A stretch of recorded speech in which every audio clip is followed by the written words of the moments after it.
नाजरीन, मैं हूं बिस्मिल्लाह आफ्ताब आलम और आप देख रहे हैं उर्दू हिंदी नॉलेज चैनल। आइए जो सिलसिला चल रहा था उसी में आगे बात करते हैं। और आज का जो पहला सवाल है वो सवाल है, शब गुज़ीदा दर्जा झेल में से किस अदीब का नावल है। आपके सामने चार ऑप्शन हैं। तो चारों ऑप्शन हैं आपके सामने, सज्जाद ज़हीर हैं, जमीला हाशमी हैं और काजी अब्दुल सत्तार हैं, साथ साथ में काजी अब्दुल गफ़्फ़ार हैं। देखिए, इसमें आपको जवाब देना है। सबसे ऊपर सज्जाद जो ज़हीर हैं उनके बारे में आपको मालूम ही है। लंदन की एक रात इनका बहुत ही मशहूर नावल है, सभी को मालूम है इसके बारे में। दूसरी चीज़, आपके सामने जो दूसरा नाम दिख रहा है जमीला हाशमी, इनके बारे में आपको मालूम होना चाहिए कि जमीला हाशमी का तलाशे बहारा किसी भी कीमत पे आपको नहीं भूलना है किसका लिखा हुआ है। इसमें जिस बच्चे ने आंसर सी दिया होगा उसका आंसर बिल्कुल सही है, काजी अब्दुल सत्तार। याद रखना है आपको काजी अब्दुल सत्तार के बारे में, इन्हीं का लिखा हुआ शब गुज़ीदा है जो आपको नहीं भूलना है। साथ ही साथ में इन्होंने सलाहुद्दीन अयूबी और हज़रत जान के नाम से भी नावल लिखा है, गुबारे शब के नाम से भी इन्होंने नावल लिखा था काजी अब्दुल सत्तार ने। अच्छा, काजी अब्दुल गफ़्फ़ार जो है आपको नाम जो नीचे दिख रहा है, इनके बारे में भी मैंने पहले भी बात की थी और इनके बारे में भी आपको मालूम होना चाहिए मोटी मोटी चीज़ें। लैला के खुतूत और मजनू की डायरी बहुत इंपॉर्टेंट इनके बारे में है। अगला सवाल है, पंडित रतननाथ सरशार की पैदाइश किस सन में हुई है। देखिए, आपके सामने जो ऑप्शन है, उम्मीद करता हूँ उन्हीं ऑप्शनों को मद्देनज़र रखते हुए आपको जवाब देना है। एक चीज़ याद रखिएगा, पंडित रतननाथ सरशार जो हैं उनके वालिद का नाम बैजनाथ दर था। मैंने इससे पहले भी कई बार बात इस पर की है। दूसरी चीज़ आपको इनके बारे में जो याद रखना है कि नवल किशोर प्रेस जो थी उसमें ये 1878 से 78 को अवध अखबार के मुदीर भी मुकर्रर हुए थे 1878 में। तो ये नवल किशोर जो प्रेस थी उसमें ये मुदीर रहे हैं। फटाफट बहरहाल दूसरी चीज़, इनका इंतकाल अगर पूछा जाता है तो वो आपको सन याद रखना है, 1902 में इनका इंतकाल हुआ है। कहाँ इनका इंतकाल हुआ था? तो हैदराबाद में हुआ है, ये बात आपको मालूम ही है। तो इसमें जिस बच्चे ने, देखिए सवाल आसान है, सन के लिहाज से आपको पकड़ना है और साथ ही साथ में शहर भी आपको याद रहना चाहिए। तो जिस बच्चे का पहला आंसर होगा 1847, कहीं कहीं 46 भी आ जाता है, लखनऊ आपको याद रखना है, वहाँ पर इनकी पैदाइश हुई थी। ये चीज़ आपको याद रखना है। दूसरी चीज़, जो सरशार हैं, शायरी में मुंशी मुजफ्फ़र अली जो असीर थे, उनसे इन्होंने शर्फ़ तलम्मुज़ हासिल किया हुआ था। ये चीज़ आपको याद रखना है। अगला सवाल है, रतननाथ सरशार जो हैं उर्दू नस्र के हाली थे। उन्होंने उर्दू शायरी के साथ वही सलूक करना चाहा जो हाली ने उर्दू नस्र के साथ किया था। ये कौल आपको बताना है और फटाफट जवाब देने की कोशिश कीजिए। उम्मीद करता हूँ सभी का आंसर सही होना चाहिए, इसमें किसी की भी गलती नहीं होनी चाहिए। तो इसमें जिस बच्चे ने आंसर दिया होगा चकबस्त, उसका आंसर सही है। ये बात कही है चकबस्त ने इनके बारे में। चकबस्त और भी चीज़ें इनसे रिलेटेड चकबस्त की बहुत अहम हैं, लेकिन यहाँ पर आपको याद रखना है कि ये आंसर जो है वो चकबस्त का सही होना चाहिए। रतननाथ सरशार जो हैं, रतननाथ सरशार ने जो सबसे पहली तसनीफ़ लिखी है वो शम्सुल जहाँ है, इनका ये नावल है। और इनका मशहूर कामिनी है, खुदाई फौजदार है, ये भी आपको याद रहे। और ये इसके बाद में है शाख बनात के नाम से भी इन्होंने एक नावल लिखा था। अगला है सवाल, फसाना आज़ाद को उसके फैलाव और बिखराव के पेश नज़र दास्तान और नावल के दरमियान की कड़ी किसने कहा है। बहुत आसान सा सवाल है, उम्मीद करता हूँ सभी का आंसर सही हुआ होगा। पूछा जाए इस नावल में कुल मिलाकर के कितने कहानियाँ हैं, तो इसमें 6 कहानियाँ हैं। ड्रामा ज़हाक के बारे में मैंने बताया था कि अगर पूछा जाए उसके कितने हिस्सों में वो बटा हुआ है, तो वो भी 6 हिस्सों में है। कहानियाँ इसमें 6 हैं। फूलबन जो है उसमें भी कहानियाँ 6 हैं, 3 ज़मीनी हैं और 3 मरकज़ी कहानियाँ हैं। इस तरह से ये चीज़ें जो कॉमन होती हैं वो आपको एक दूसरे से रिलेटेड करके याद रखने चाहिए। इसमें आपका आंसर, जिस बच्चे ने ज्ञान चंद्र जैन दिया होगा उसका आंसर बिल्कुल सही है। देखिए, कोई क्वेश्चन गलत होता है तो ज़रूर बताइएगा। दूसरी चीज़, आपका कोई मशवरा है ज़रूर दीजिएगा। क्वेश्चन अगर अच्छे लगते हैं तो लाइक कर सकते हैं, वरना डिसलाइक कर सकते हैं। अगला सवाल है, नज़ीर अहमद के वालिद का नाम क्या था। डिप्टी नज़ीर अहमद को उर्दू नावल का पहला नावल, उर्दू में जो नावल निगारी है उसका पहला नावल निगार डिप्टी नज़ीर अहमद को, और उनकी नावल जो है मिरातुल उरूस उसको माना जाता है जो 1869 में उन्होंने लिखा था। उम्मीद करता हूँ सारी चीज़ें आपको मालूम होगी। इनका इंतकाल दिल्ली में हुआ था। इंतकाल इनका दिल्ली में हुआ था, कब हुआ था? तो 1913 में इनका इंतकाल हुआ है। हाल ही का 14 में हुआ है, शिबली का 14 में हुआ है, 13 में इनका इंतकाल हुआ है। ये चीज़ आपको याद रखनी चाहिए। इनके वालिद का नाम आप में से सबको बताना था। पैदा ये कब हुए थे, तो 1830 में इनकी पैदाइश हुई है। 1830 में मोहम्मद हुसैन आज़ाद भी पैदा हुए हैं। 1830 में ही नज़ीर अकबर आबादी का इंतकाल हुआ है। इस तरह से एक ही सन पे कई चीज़ें हैं जो आपको याद रहनी चाहिए। तो सआदत अली ख़ान जो है आपको याद रखना है, इनके वालिद थे, ये आपको नहीं भूलना है किसी कीमत पे। दूसरी चीज़, मोहम्मद हुसैन आज़ाद का नाम आपको याद रखना है, और मौलवी ज़काउल्ला इनके क्लासमेट थे जब ये दिल्ली कॉलेज में स्टूडेंट थे। पूछ सकते हैं इनके सहपाठी कौन थे, साथी कौन थे। अगला सवाल है, फसाना मुब्तला डिप्टी नज़ीर अहमद का नावल किस नंबर का है। यानी इनके कुल मिलाकर के कितने नावल हैं, तो 7 हैं। कई बार इनकी तरतीब पूछी जा चुकी है, तो मेरे ख्याल से ये तरतीब आपको किसी कीमत पे नहीं भूलना चाहिए। एक इनसे रिलेटेड बहुत इंपॉर्टेंट आल अहमद सुरूर हैं, उनका कॉल है जो आपको याद रहे तो बहुत अच्छी बात है कि नज़ीर अहमद के किरदार जो हैं वो या तो शैतान होते हैं या फरिश्ते, इंसान नहीं होते। तो ये बात आल अहमद सुरूर ने कही थी, शायद आपको मालूम हो। तो इसमें आपको बताना है जो नाबिल है फसाना मुब्तला कितने नंबर का है, तो जिस बच्चे का 4 होगा उसका आंसर सही है। फसाना मुब्तला है 4। देखिए, सबसे पहले मिरातुल उरूस है, दूसरे पे बनातुन्नास है, तीसरे पे तौबतुन्निस्सू है, चौथे पे जो है वो फसाना मुब्तला है, पाँचवें पे इब्नुल वक्त है, और छठे पे अय्यामा है, और सातवें पे रूए सादिका है जो 1894 में आया। रूए सादिका 1894 में सफ़रनामा रोमो मिस्रो साम जो लिखा हुआ है शिबली का, वो भी आया था 1894 में, मुझे याद आता है। इसके बाद में है तौबतुन्निस्सू में कुल कितनी फसलें हैं, या 4 हैं, 3 हैं, 11 हैं या 12 हैं। फटाफट जवाब देने की कोशिश कीजिए, उम्मीद करता हूँ सभी को मालूम होगा और इसी में किसी की गलती नहीं होना चाहिए। तो उम्मीद करता हूँ आप देखिए, एक चीज़ याद रखिएगा, यहाँ पे जो 4 वाला फैक्ट है वो याद रखिए, खुदा की बस्ती उदास नस्लें जो है वो 4 हिस्सों पर ही है। उदास नस्लें आपको याद रखना है कितने हिस्सों पे, पहले ब्रिटिश इंडिया है, दूसरे पे हिंदुस्तान है, तीसरे पे बंटवारा है, और चौथे पे अख्ताम है। तो 4 हिस्सों पर बटा हुआ नावल उदास नस्लें हैं। 3 जो है फसलों पे बटा हुआ कौन सा नावल है, उम्मीद करता हूँ सभी को याद रहेगा। 3 फसलों पर बताना है, फायर एरिया है मेरे ख्याल से, याद रखना है फायर एरिया का नाम। 11 फसलों पे कौन है, तो 11 फसलों वाले नावल भी आपको याद रहना चाहिए, उम्मीद करता हूँ सभी का। जैसे आपसे अगर पूछा जाए जो है बस्ती कितने नंबर पे, कितने फसल पे फैला हुआ है, तो वो 11 ही होगा। एक चादर मैली सी कितने पे है, 11 पे होगा। तो इसमें जो आंसर आपका सही होगा वो जिस बच्चे ने दिया होगा डी, उसका आंसर सही है। तौबतुन्निस्सू जो है वो 12 फसलों पे है।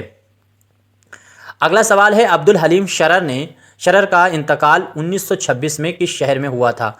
बहुत आसान सा सवाल है, इनका इंतकाल और पैदाइश दोनों चीज़ें आपको याद रखनी चाहिए, और दोनों जो है वो लखनऊ में हुए हैं। ये पैदा भी लखनऊ में हुए, कब हुए हैं पैदा, तो ये पैदा जो है वो 1860 में हुए हैं, एक चीज़ आपको याद रखने है। और 1926 में इनकी वफ़ात हुई है लखनऊ में। गुज़िस्ता लखनऊ इनका बहुत ही इंपॉर्टेंट मजमून है, ये पूछा भी जा चुका है, गुज़िस्ता लखनऊ किसका लिखा हुआ है, तो वो इन्हीं का है। ये चीज़ आपको मालूम रहनी चाहिए। अगला है,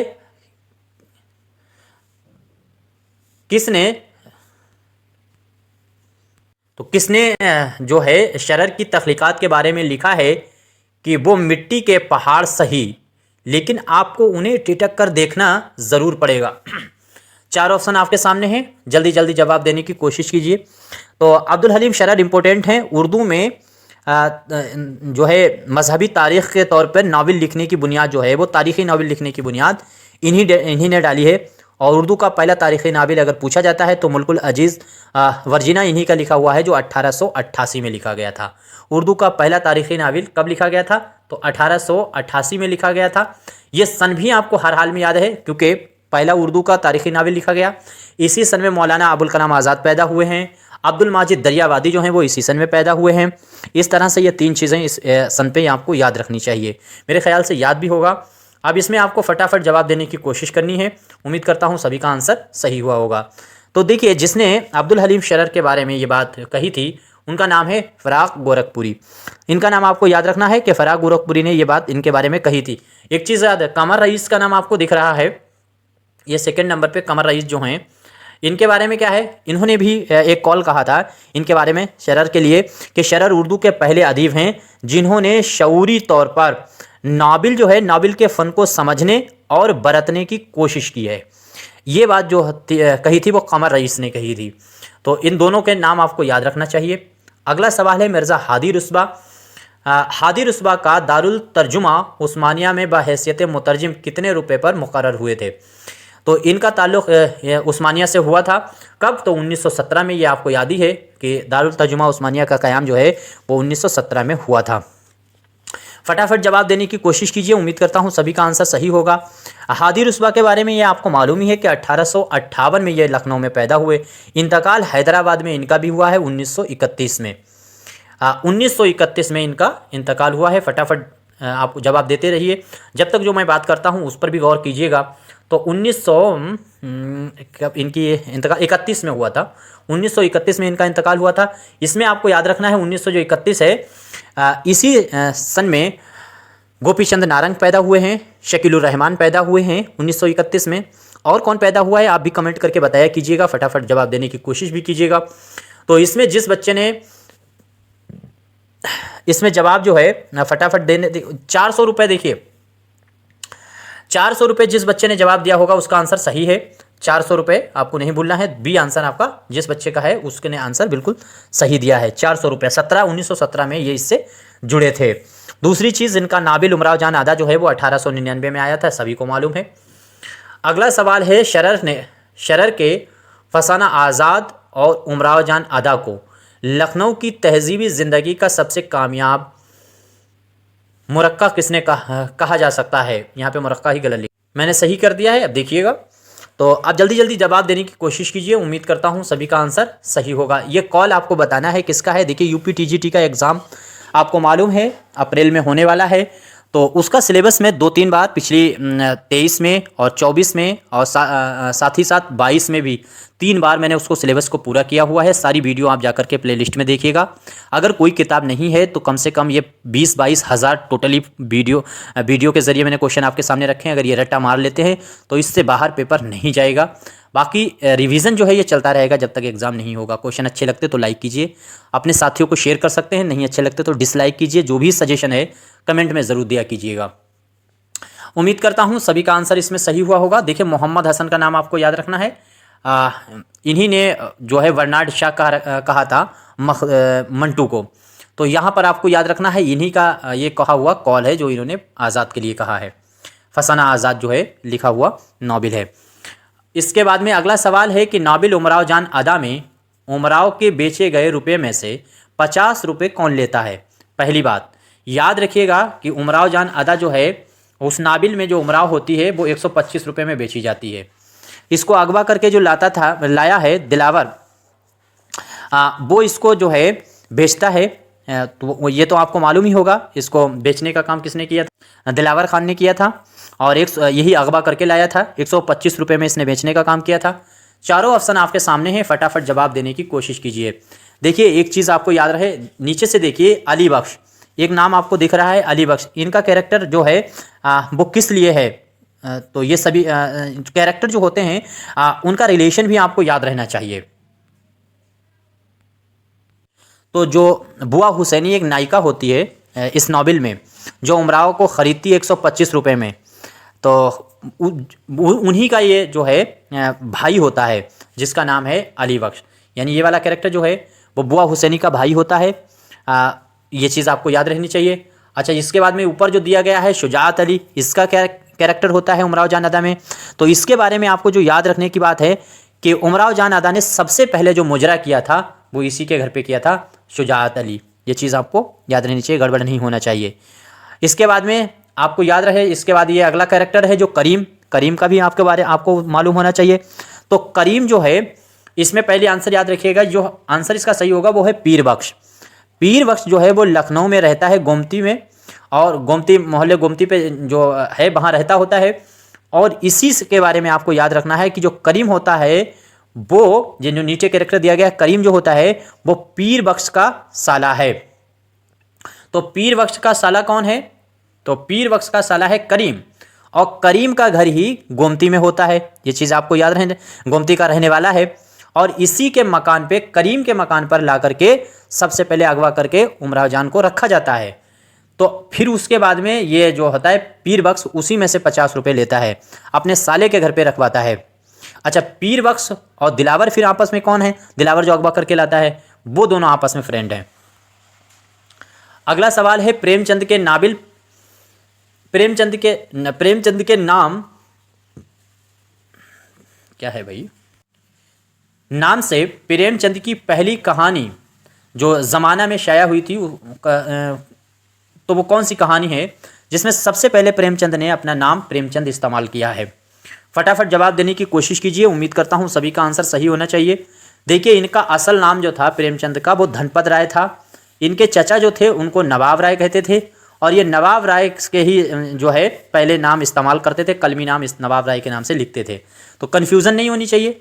पहले इनका जो नाम असल है वो धनपत राय है, चाचा ने इनका नवाब राय दिया, नवाब राय के नाम से लिखना शुरू किया, लेकिन सोजे वतन जब जला दिया गया उसके बाद इन्होंने अपना नाम प्रेमचंद रख लिया।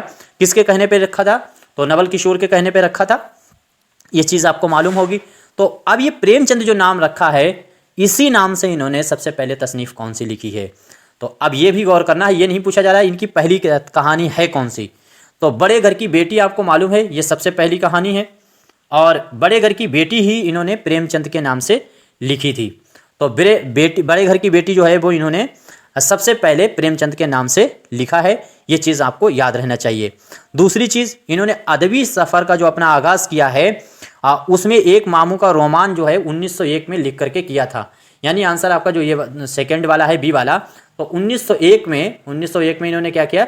इसी जो है ये कहानी इन्होंने लिखी थी, सबसे पहले आगाज़ इससे किया है।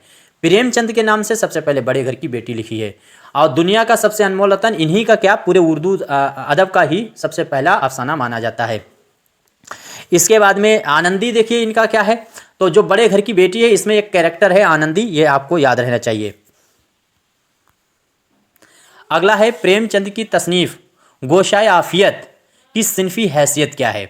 चारों ऑप्शन आपके सामने हैं, फटाफट जवाब देने की कोशिश कीजिए। उम्मीद करता हूं सभी का आंसर सही होगा।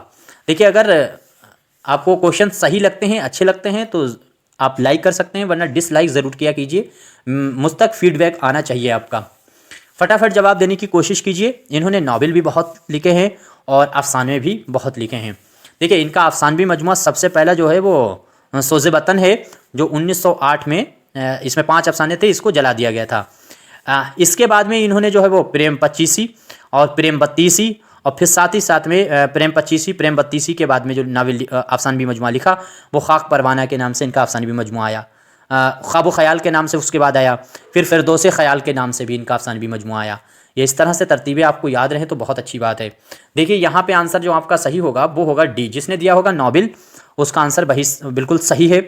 इसरार माबिद जो है वो इनका पहला नावल है। साथ ही साथ में हम खुरमा हम सवाब के नाम से भी इन्होंने लिखा था नावल, दूसरा वो नावल था। कृष्णा तीसरा था, रूठी रानी चौथा था, और जलवाए ईसार पाँचवा था, और बाजार हुस्न छठा इनका नावल है। गोशाए आफियत जो है वो 7वां इनका नावल है, और चौगाने हस्ती इनका नावल है, और साथ ही साथ में जो है पर्दाए मजाज ये भी इनका नावल है, और भी बहुत है, मुझे याद नहीं आ रहा है। अगला सवाल देखिए, मिस्टर खन्ना का किरदार नावल गोदान में किस हैसियत से सामने आता है? बहुत इंपॉर्टेंट सवाल है। इस तरह के सवाल जो है वो गोदान के बारे में आपको 4-5 कैरेक्टर हैं जो याद ही रहने चाहिए। जैसे यहीं पर चारों पाँचों कैरेक्टर, जो ये वाले इतने कैरेक्टर हैं, इनके जो पेशा दिखाया गया है नावल में, वो अगर याद रहता है तो आप बहुत अच्छी से कैरेक्टर हैंडल कर लेंगे। बाकी चीज़ें आपको मालूम ही हैं, लगभग गोदान की चीज़ें आपको मालूम हैं। देखिए, इसमें जो पहला नाम दिया गया है, पहला पेशा दिया गया है वकालत का। तो वकील जो इसमें कैरेक्टर होता है वो होता है श्याम बिहारी। श्याम बिहारी जो होता है वो नावल में वकील का कैरेक्टर है। इसके बाद में है बिजली अखबार का एडिटर।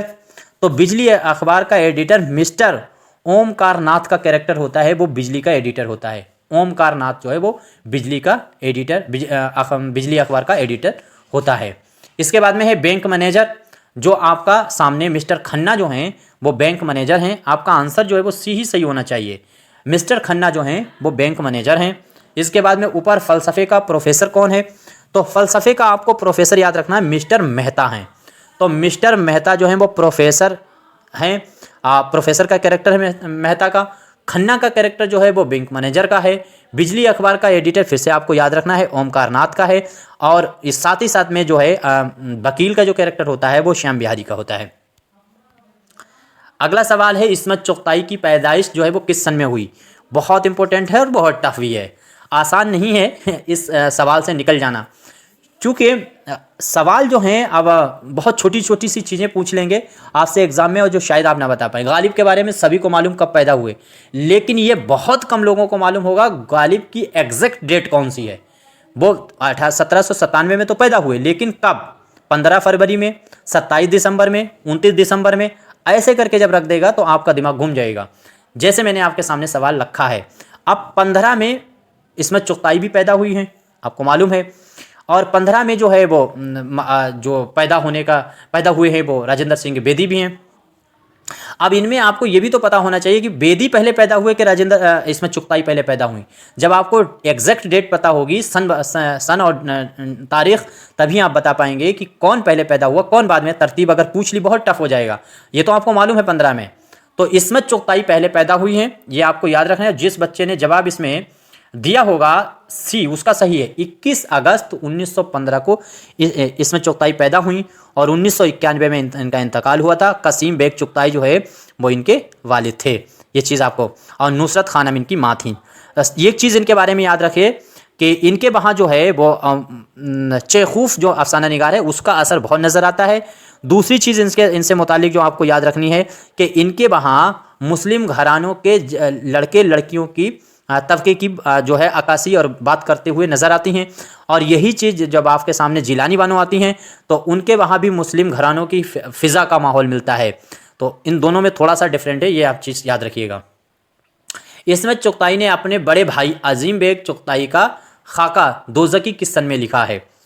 बहुत इंपॉर्टेंट है, ये चीज़ आपको मालूम है। इन्होंने अपने बड़े भाई का जो खाका लिखा था, लेकिन किस सन में लिखा है ये चीज़ आपको बतानी है। उम्मीद करता हूँ सभी का आंसर सही हुआ होगा। देखिए आपके सामने इसमें आंसर जो जिस बच्चे ने दिया होगा 1954, तो 1954 में जिस बच्चे ने जवाब दिया है उसका आंसर बिल्कुल सही होने वाला है, और इसी तरह से आपके सारे जवाब सही होने चाहिए।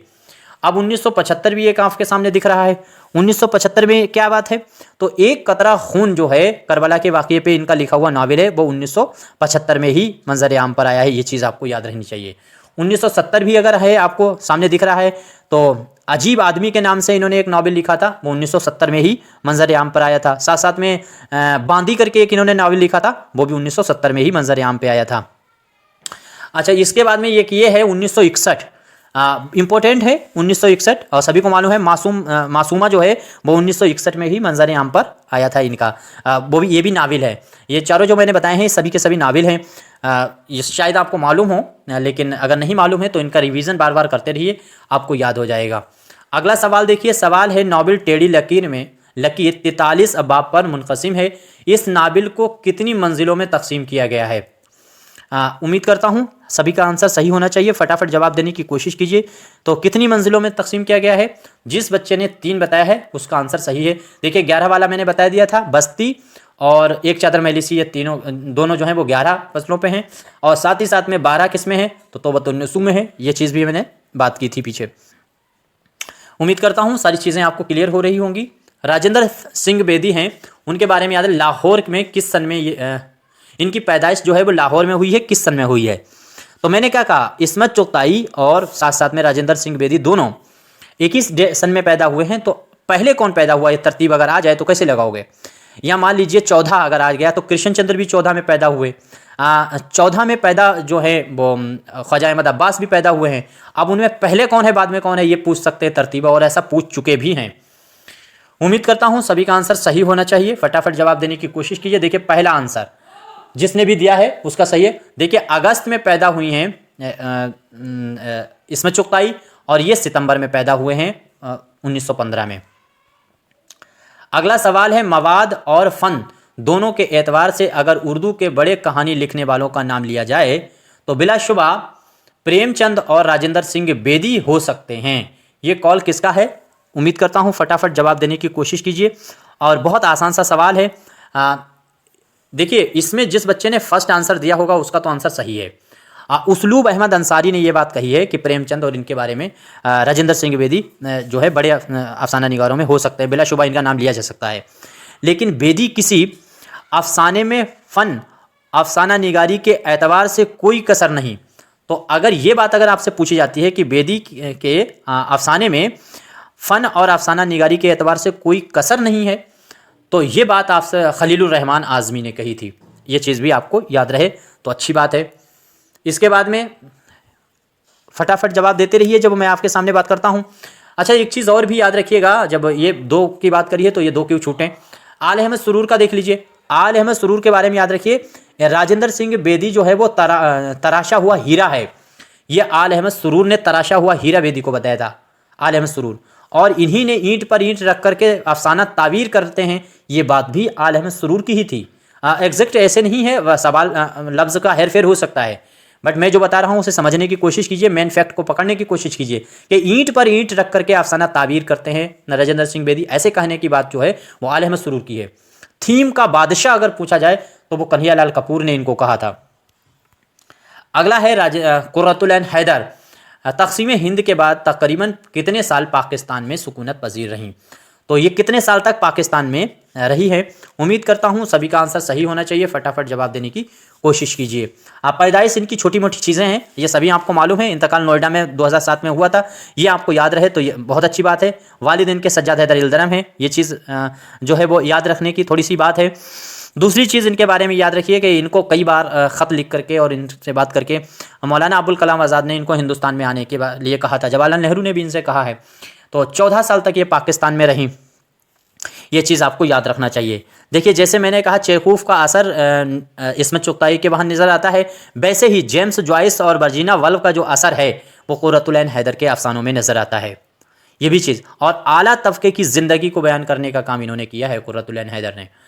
अगला सवाल है कुर्रतुल ऐन हैदर के बारे में कि उनका अफसानवी मजमुआ है कंदील चीन को मुरत्तिब किसने किया है? तो इसको मुरत्तिब करने का काम किसने किया है? फटाफट जवाब देने की कोशिश कीजिए, उम्मीद करता हूं सभी का आंसर। देखिए, इनकी 3 जिल्दों पर कुल्लियात कुर्रतुल ऐन हैदर की आई थी, आईना जहां है। तो आईने जहां जो है, आईने जहां वो कुल्लियात है कुर्रतुल ऐन हैदर की, और वो जो है उसको भी मुरत्तिब करने का काम इन्हीं ने किया है, जिसने कंदील चीन को मुरत्तिब करने का काम किया है। तो आपका आंसर सही होगा जमील अख्तर। जमील अख्तर ने ही दोनों को मुरत्तिब किया है, इनकी कुल्लियात को, आईने जहां को 3 जिल्दों में है, और साथ साथ में कंदील चीन जो है इसको भी मुरत्तिब अफसानवी मजमुआ है, जो आपको याद रहना चाहिए। अगला सवाल देखिए, नॉवेल है आग का दरिया, इसमें हिंदुस्तान के बाशऊर जहन की नुमाइंदगी कौन सा किरदार करता है? तो कौन सा किरदार है जो करता है? देखिए, यहाँ पे 4 जो कैरेक्टर आपके सामने रखे गए हैं, ये चारों के चारों कैरेक्टर पहली बात याद रखने की हैं कि ये सभी के सभी कैरेक्टर जो हैं वो आग के दरिया के ही हैं। 1959 में आया था आग का दरिया। इसमें जैसे गौतम है, हरिशंकर है, और एक किरदार होता है चंपा है, कमालुद्दीन मंसूर करके एक कैरेक्टर होता है। इसमें कई कैरेक्टर हैं, शायद आपको मालूम होंगे पहले से ही। तो इसमें आपका आंसर सही होगा बाशऊर जहन का जो रखता है, तो उसमें आपका आंसर कौन सा सही होगा? फटाफट जवाब देने की, गौतम होगा। मेरे ख्याल से जिस बच्चे ने गौतम दिया है उसका आंसर बिल्कुल सही होने वाला है। अच्छे से याद रखिएगा, गौतम जो है वो करता है। अच्छा, इसके बाद में अगर ये पूछ ले ये कैरेक्टर काहे के लिए है? अंबिका। अंबिका का कैरेक्टर इसी में दिया गया है। श्याम किरण का आपको मालूम ही है। श्याम किरण क्या होता है? तो अबू मंसूर का जो घोड़ा होता है वो श्याम किरण के नाम से। गोपाल दादा का भी कैरेक्टर इसी का है, ये तो आपको मालूम, मैंने अभी कहा था। इसमें एक कैरेक्टर कैलाश का है, और कैलाश नाम के पहाड़ का जिक्र जो है वो रानी केतकी की कहानी में भी हुआ है। नसीम बानो का भी एक कैरेक्टर इसमें है, साजिदा आपा का भी एक कैरेक्टर है। तो ये बहुत सारे कैरेक्टर हैं। अब यहाँ तक जो भी मैंने क्वेश्चन आपके सामने रखे हैं, इनमें कोई गलती हुई है तो ज़रूर बताइएगा, कोई मशवरा है तो ज़रूर दीजिएगा, बोलने में कुछ गलती हुई है उसकी भी ज़रूर रहनुमाई कीजिएगा। तो यहीं तक बात करते हैं और फिर मिलते हैं एक नई वीडियो में, रिवीजन के साथ मैं आपके सामने आऊँगा। खुदा हाफिज़।